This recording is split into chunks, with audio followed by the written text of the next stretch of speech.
Desde hace ya varios meses que llevo usando ChatGPT en mi trabajo como desarrollador y esto me ha traído un gran rango de emociones. Por un lado, bastante optimista y emocionado porque siento que estas nuevas tecnologías nos van a hacer llegar a lugares inimaginables. Por otro, un poco asustado porque ChatGPT de vez en cuando escribe un mejor código que el mío. Y por otro, bastante curioso porque siempre he sido una persona que le interesan las nuevas tecnologías y en esta en específico nunca había comprendido cómo funcionaba específicamente porque siento que me meto a videos de YouTube o a leer documentación y se meten tanto en los detalles que realmente es muy difícil comprender cómo es que funciona ChatGPT. Así que en este video quería hacer una explicación técnica pero de la forma más sencilla posible sin meterme en esos detalles que suelen perder a la gente acerca de cómo funciona. La idea es que cualquier persona que esté viendo este video pueda comprender así sea superficialmente cómo funciona ChatGPT y haciendo énfasis en especial, porque esto es un interés propio, en cómo es que pudimos simular el comportamiento del cerebro humano. Para empezar, para los que no sepan o los que hayan estado viviendo debajo de una roca durante los últimos meses, ChatGPT es una inteligencia artificial capaz de establecer una conversación con un ser humano. En un ejemplo muy específico en la película de Iron Man, él tiene un asistente virtual llamado Jarvis y Iron Man le puede preguntar directamente a Jarvis acerca de información en específico. Digamos, él podría decir: Jarvis, dame información acerca de este terreno, y Jarvis le va a proveer esa información y Iron Man puede continuar la conversación diciendo: ok, bueno, ahora dame la información específica que hayas encontrado bajo estos mismos parámetros, y Jarvis de nuevo le va a proporcionar esa información necesaria. ChatGPT funciona de la misma forma, es un asistente virtual que te ayuda a hacer múltiples cosas y que es capaz de comprender el lenguaje humano. Con inteligencia artificial me refiero a hacer que las computadoras hagan algo sin explícitamente decirles qué hacer. Digamos, en mi rol como desarrollador web y en la programación tradicional, yo me encargo de escribir instrucciones para que mi computadora las ejecute simplemente. Yo le escribo ciertas condiciones y ella lo hace. Mientras que en la inteligencia artificial, esta se encarga de aprender y adaptarse a lo que sea que le estés diciendo en vez de necesitar instrucciones detalladas de qué hacer. Esa es la diferencia principal. Digamos, a ChatGPT no le has dicho explícitamente que te responda tal cosa, sino que él está entrenado para responder en base a ese input que tú le estás dando como usuario. La investigación en el sector de la inteligencia artificial no es algo nuevo, ya lleva casi 80 años en existencia, pero ha pasado por diferentes procesos y diferentes épocas en las cuales ha habido mucha ilusión y desilusión, pero durante este mismo momento histórico es donde más avance se ha hecho gracias a que cada vez más tenemos una gran disponibilidad de datos y también que ha habido un aumento en la potencia computacional. Lo que ahora hace ChatGPT de poder establecer una conversación con un ser humano siempre fue muy difícil de lograr, y esto es por una razón muy específica. Esto es porque el lenguaje de los seres humanos es muy impreciso. Digamos, por un lado, la secuencia de las palabras varía el significado de una oración. No es lo mismo decir el perro muerde al hombre que el hombre muerde al perro. Estás variando simplemente el lugar de las palabras, pero el significado cambia por completo. Y por otro, tenemos que el contexto importa demasiado. No es lo mismo decir me estoy muriendo de calor cuando estás en tu apartamento con aire acondicionado que decirlo en la nada en un desierto. Por eso es que a los bebés les toma años en poder comprender el lenguaje y en poder hablar y comunicarse como cualquier otro ser humano, porque es un proceso muy complejo. Pero ¿cómo es que ChatGPT logró todo esto si es un proceso tan difícil? Bueno, básicamente los científicos dijeron: como somos los únicos seres humanos capaces de procesar lenguaje natural a gran escala, vamos a investigar nuestro propio cerebro y a intentar modelarlo o simularlo en un programa. Pero antes de hablar de cómo ChatGPT hace todo esto, tenemos que irnos muy atrás al año 1906, en donde Santiago Ramón y Cajal ganó el premio Nobel gracias a un descubrimiento muy grande en nuestra estructura cerebral. Básicamente lo que él hizo fue fue agarrar el cerebro de una rata, dividirlo en diferentes partes y examinar todas a través de un microscopio para entender cómo es que funcionaban las neuronas en nuestro cerebro. Cuando él hizo esto, se dio cuenta que las neuronas tenían conexión las unas con las otras y de esta forma es que podían transmitir información a través de impulsos eléctricos. Él al principio pensaba que estos impulsos eléctricos eran aleatorios en diferentes regiones del cerebro, pero de lo que se dio cuenta es que diferentes regiones eran activadas dependiendo del contexto del que estuvieras hablando. Digamos, si estuviera hablando acerca de la memoria en un ser humano, una región se iluminaría. Si estuviera hablando de emociones, otra región se iluminaría y así sucesivamente. Por eso es que cuando muestran fotos de estudios de cerebros y cosas por el estilo, muestran algunas regiones del cerebro que han sido activadas porque estas son señales eléctricas que se transmiten a través de las neuronas y que han sido activadas. Gracias a esto es que lo consideramos el padre de la neurociencia moderna, y también este entendimiento nos dio la posibilidad por primera vez de poder comprender cómo es que funcionaba nuestro cerebro e intentar simular o modelarlo de alguna forma. El problema con poder modelar el comportamiento de estas neuronas y sus conexiones es que las neuronas están en un espacio tridimensional. Esto quiere decir que están conectadas las unas con las otras por arriba, por abajo, por un lado, por el otro, en diagonal, es decir, en diferentes sentidos,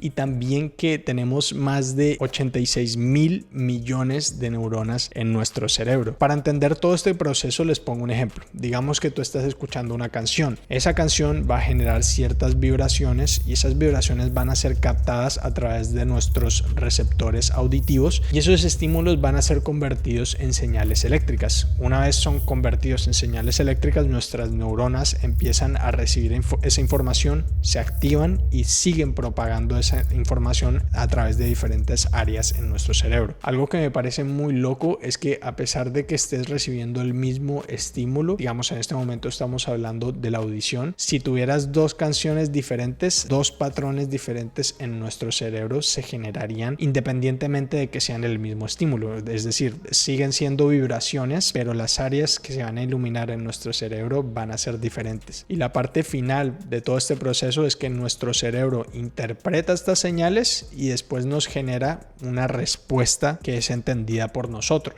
La respuesta que generaría sería el entendimiento o el reconocimiento de que estás escuchando una canción en específico o digamos una melodía, una nota. Ese sería cómo estamos comprendiendo ese estímulo inicial que era una canción. Y si te pones a pensar, esto es muy parecido a cómo funciona ChatGPT. ChatGPT reacciona a un texto inicial, ese sería el input, ese sería la canción en el caso anterior, lo corre a través del programa, en el caso anterior sería recibir todas esas señales, ir propagando esas señales eléctricas en las diferentes áreas de nuestro cerebro a través de nuestras neuronas, y finalmente ChatGPT te genera una respuesta autogenerada dependiendo de lo que sea que le hayas dicho. Muy parecido a cómo nuestro cerebro interpreta esas señales y también nos da una respuesta, las cuales nosotros experimentamos como seres humanos. De nuevo, todo esto es un proceso muy complicado y por eso es que los científicos, al intentar modelar este comportamiento, decidieron simplificarlo con un concepto bastante sencillo de entender. Lo que ellos dijeron fue, bueno, en vez de pensar en una neurona en un espacio tridimensional que está recibiendo diferentes inputs de diferentes partes en diferentes áreas, vamos a decir que solamente está recibiendo un input y vamos a decir que simplemente está generando 3 outputs, es decir, está recibiendo una señal y está emitiendo o propagando 3, cuando en realidad las neuronas están recibiendo muchísimos inputs y quién sabe cuántos outputs, pero esta era una manera para lograr simplificar todo este proceso. Con esta simplificación ellos dijeron, bueno, si una señal se está propagando, esto quiere decir que esta señal puede tener cierta fuerza. Vamos a decir que 0 significa que la señal es muy débil y que 9 es que es muy fuerte. Entonces en esta gráfica podemos ver que el input que está recibiendo es una señal de 3 y esto es lo complejo de las neuronas, que cuando estamos modelando el comportamiento de una neurona, a pesar de que esté recibiendo una señal que es relativamente débil, por lo menos en la escala del 0 al 9, es que esto puede propagar señales de diferentes fuerzas. En este caso el output está propagando una señal de fuerza 5, de fuerza 1, y de fuerza 9, a pesar de que de nuevo está recibiendo una señal que no es muy fuerte. Pero esto es muy parecido a cómo funciona nuestro cerebro, porque una neurona dentro de nuestro cerebro puede recibir una señal de otra y esta neurona puede decidir si quiere mandarle información a esta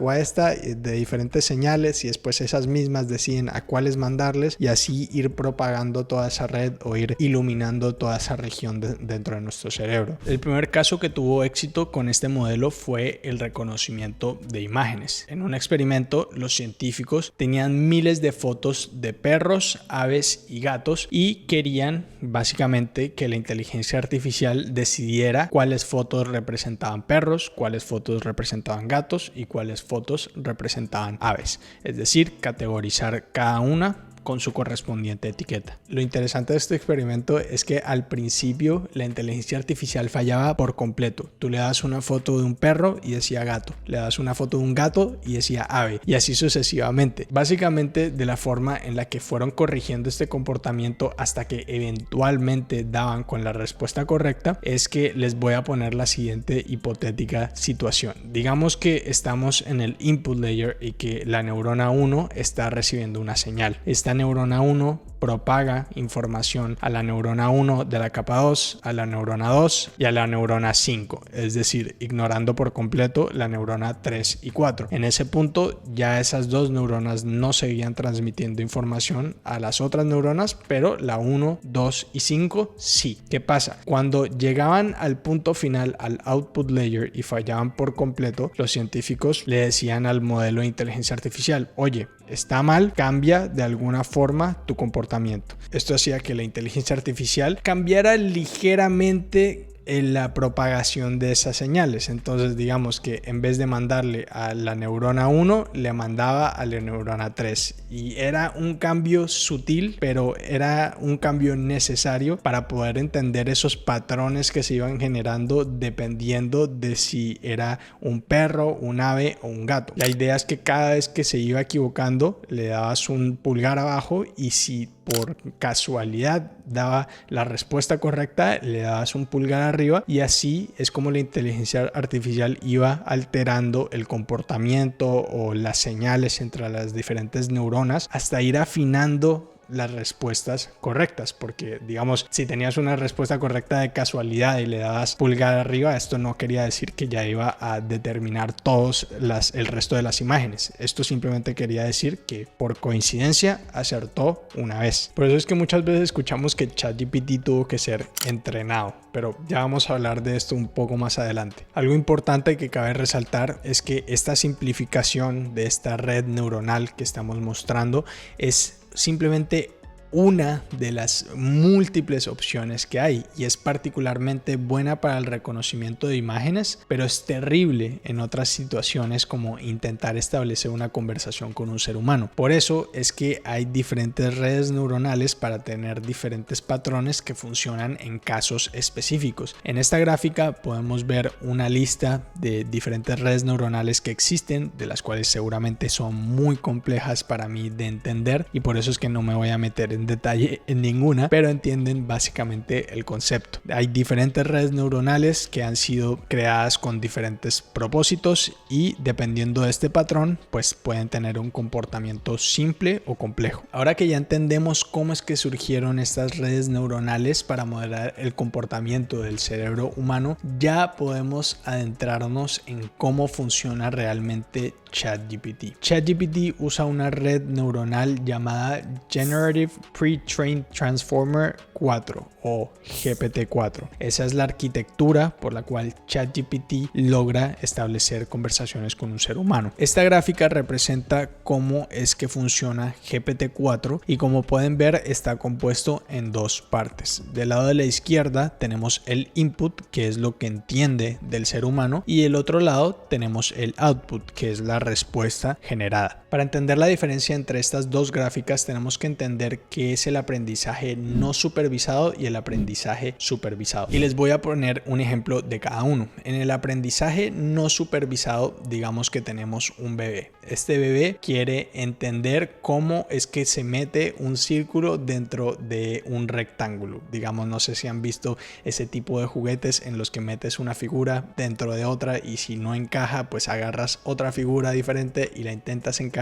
Este sería un ejemplo del aprendizaje no supervisado, en donde el bebé por su cuenta está tomando la información a través de esos estímulos y está intentando establecer patrones en su red neuronal. Lo que se está dando cuenta dentro de su cerebro es que como esta pieza no encaja, va a modificar la conexión entre las neuronas y va a ir alterando el comportamiento que tiene el ser humano. Si no encuentra la respuesta correcta, es decir, si no logra encajar la pieza, los bebés se frustran y esto produce una desconexión, la cual va alterando o va modificando el comportamiento y la conexión entre las diferentes neuronas hasta que eventualmente empieza a encontrar la respuesta correcta y ya logra establecer o ya logra desbloquear esa área que va a ser la encargada en seguir dando los resultados que ese bebé quiere. Pero algo que cabe resaltar acerca del aprendizaje no supervisado es que el bebé simplemente está tomando la información que hay a su alrededor y está modificando su comportamiento en base al resultado que quiere obtener, pero nadie lo está juzgando. Bueno, a menos que le digas, no, mete esto acá, pues ahí sí, en ese caso le estarías diciendo la respuesta correcta, pero en el mayor de los casos el bebé simplemente está intentando modificar su comportamiento para obtener la respuesta que quiere. Y del otro lado tenemos el aprendizaje supervisado, y este es otro ejemplo. Digamos que el niño ya está en el colegio y ya está siendo evaluado a través de exámenes. En ese punto, él ya tiene conocimiento y ya tiene la información necesaria para poder comprender y para poder llegar a una respuesta, pero está siendo evaluado en base a esa respuesta. Esto es exactamente cómo funciona cada lado de esta gráfica. Del lado de la izquierda tenemos el aprendizaje no supervisado, que le estás alimentando a ChatGPT con un montón de información y ChatGPT simplemente está encontrando patrones en ese contexto, en esa información que le estés dando,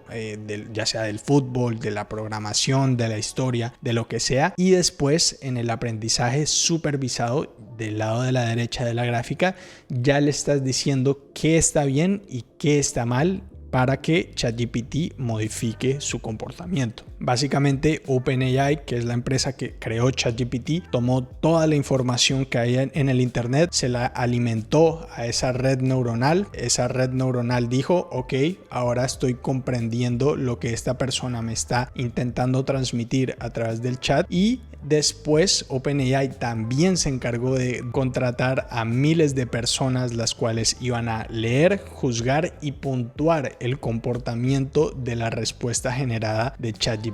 Porque ChatGPT agarraba la información, entendía el contexto, generaba una respuesta, pero necesitaba saber si esa respuesta era lo que nosotros los seres humanos queremos o no. Y por eso es que muchas veces ChatGPT genera respuestas incorrectas, porque él simplemente está recopilando información que le dan, pero no necesariamente sabe si la información está bien o está mal. Él simplemente está agarrando información e intentando establecer patrones en su red neuronal. Por eso es que toda esta gente que contrataron tuvo que dar pulgar arriba o pulgar abajo para evaluar la respuesta de ChatGPT, porque al principio quizás decía que 1 más 1 es igual a 3, quizás alguien le preguntaba cómo hackear una página web y ChatGPT le respondía, y ahí las personas que estaban juzgando esas respuestas iban diciendo, no, esto está mal, o sea, no queremos esto. Y por eso es que ChatGPT ha llegado o ha generado algún tipo de ética o moral, entre comillas, es porque ha intentado satisfacer ese juicio que le iban poniendo las personas que juzgaban sus respuestas. Ahora, ¿cuánto es que se demora ChatGPT en poder aprender todo esto? Porque evidentemente es un aprendizaje pues bastante largo, ¿no? Porque tiene que recibir un montón de información, tiene que ser evaluada por gente real. Bueno, ChatGPT para el aprendizaje no supervisado, que simplemente simplemente recibir un montón de información en formato de texto a través del internet toma un año en este momento. En esa etapa del aprendizaje básicamente tienes un programa corriendo las 24 horas del día, 7 días a la semana, el cual tiene una red neuronal que está en constante activación y alteración de su comportamiento y de sus neuronas para poder entender el input. Y como ocurre las 24 horas del día, 7 días a la semana, esto requiere una gran capacidad de GPUs durante un año entero, es decir, consume un montón de electricidad.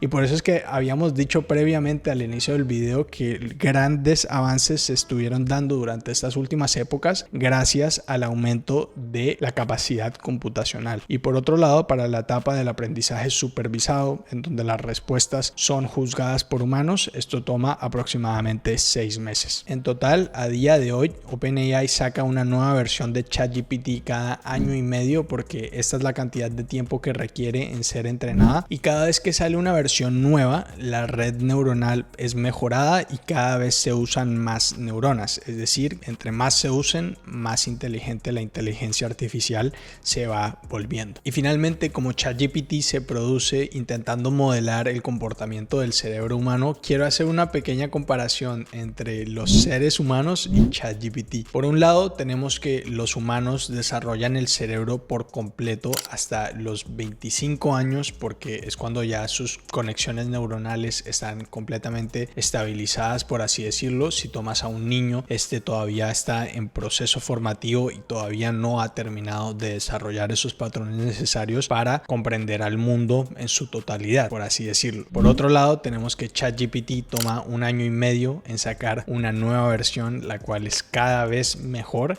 y seguramente ese tiempo se vaya reduciendo dependiendo de lo que dije previamente, de la capacidad computacional. Y por otro lado, hablando del ser humano, tenemos que nuestras neuronas son completamente autónomas. Esto quiere decir que funcionan por su cuenta y son súper eficientes energéticamente. Solo imagina cómo alimentándonos, teniendo un buen sueño, tomando agua, somos capaces de mantener nuestro nivel de energía y tener todos estos procesos constantemente en nuestro cerebro. Es algo realmente impresionante. Realmente somos unos seres muy eficientes en cuanto a energía se trata. Mientras que ChatGPT requiere, como lo dije previamente, muchísimo poder de GPUs, bastante electricidad simplemente para poder ser entrenado. Y no sé si han visto, pero muchas veces el servidor de ChatGPT está bajo. Esa es la razón, porque requiere un montón de energía. Técnicamente los seres humanos tenemos una gran ventaja porque nuestro cuerpo es muy eficiente energéticamente, pero es importante resaltar que la información que va recopilando la inteligencia artificial no empieza desde cero. Es decir, si un ser humano recopila información durante toda su vida y fallece hasta los 80 años, esa red neuronal desaparece por completo, a diferencia de la inteligencia artificial, que nunca se extermina esa información. Es decir, la red neuronal que existe en este momento cada vez va a ir recopilando más y más información, y ya de este punto podríamos hablar de un montón de implicaciones éticas, morales y demás, pero para no seguir alargando este video lo dejamos acá.